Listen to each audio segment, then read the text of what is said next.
Miss Annie? Annie? Maybe your visit to Cebu is also to endorse and campaign, considering that Cebu is also a vote rich province. Sa ngayon,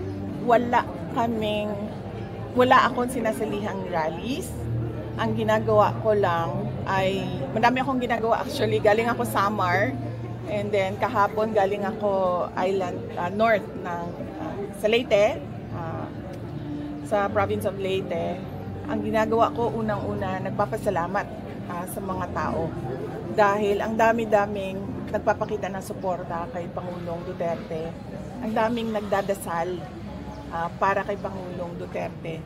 At ang daming nag-celebrate nung birthday ni Pangulong Duterte. Gumastos ng sarili nilang pera para ipakita yung pagmamahal at suporta nila kay dating Pangulong Duterte. So kailangan lahat yon ay madaanan at mapasalamatan.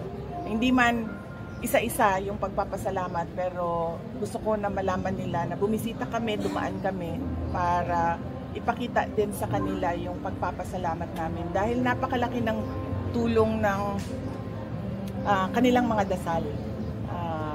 Sigurado ako nagpapalakas ng loob yun kay Pangulong Duterte.